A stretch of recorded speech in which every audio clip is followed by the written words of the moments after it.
worst is yet ahead of us. Let's prevent this tragedy. With the current situation right now where all of us have to stay indoors, it is very hard to stay creative, most especially if our creative workflows and routines involve being outdoors. I can definitely say this from personal experience because my creative workflow has been disrupted since I cannot really make photos outside and engage with people.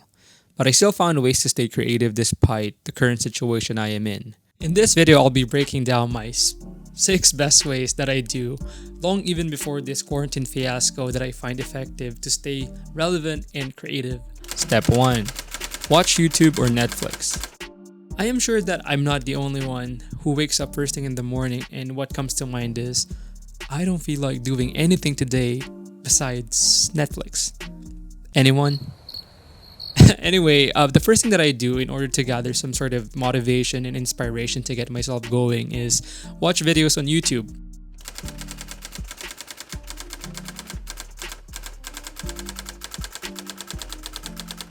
I watch my favorite film photographers on YouTube to get some sense of what I want my next project to be. I also rewatch some of their previous videos so I can study their process, learn and adopt it to my own to improve my overall workflow. You can also watch films if you're big into that. I sometimes do that as well to kind of get some sense of how to do sound design, color grading, and composition, which helps me to improve the overall quality of these videos that I make. Also, here are the list of my favorite YouTubers that I frequently watch in case you need some inspiration as well.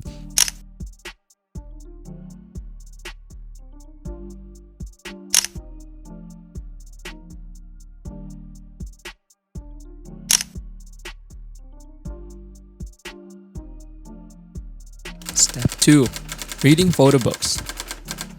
This is something that I enjoy very much, and thank God that I started collecting photo books because having the actual photos in front of you is totally different than having it on a digital screen.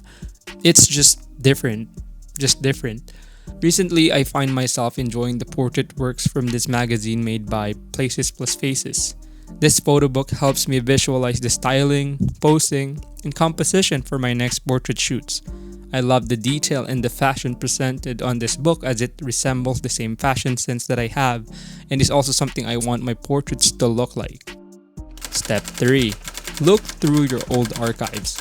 This step is what has been keeping me busy simply because I have a lot of works in the past that I know could be better by simply applying my new ways of editing and scanning.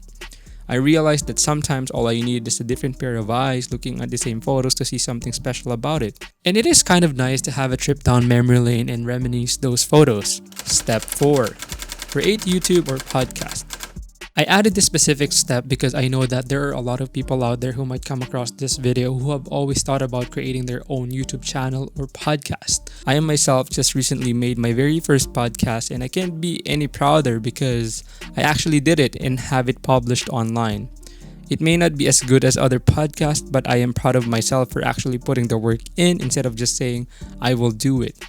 The links will be in the description if you want to check it out. And another thing is there's no better time to create than now, simply because a lot of people are just staying home consuming these YouTube videos and or podcasts for entertainment. So what are you waiting for? Just do it. Do it!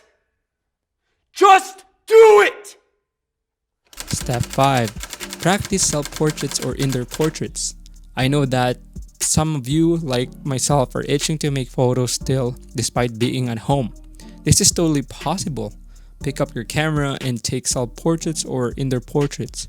This is definitely hard as I have done it myself. My self-portraits are not that groundbreaking, but I am happy I got rid of the itch to shoot and I was able to let my creative juice flowing.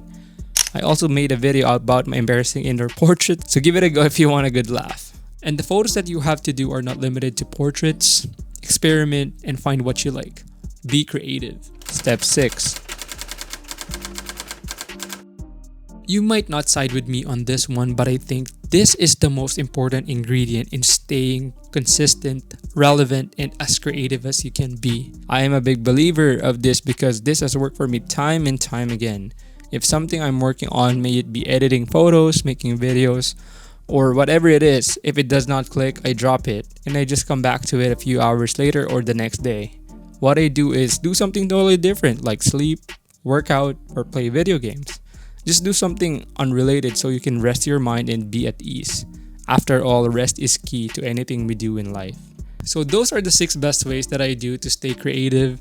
This is in by no means a comprehensive list. You can definitely add or take something out. What matters is what works for you. This works for me, hence the reason why I have 6, not 5, not 7. Also, these steps are kind of catered towards photography simply because that's my thing, but don't worry.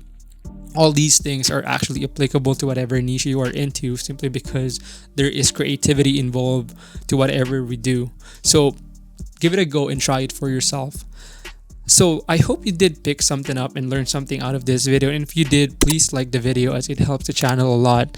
And if you're new here, thanks for dropping by and consider subscribing for more amazing videos in the future. Also, you guys can check out my work on Instagram at Analogville and at Erwin Alejo. There is also another Instagram page that I run, which is called Lucid Dreams Magazine, which I use to curate works of other Instagram creatives. So if you wanted to submit your work, just use the hashtag visual lucidity. Until next time, stay safe. Peace.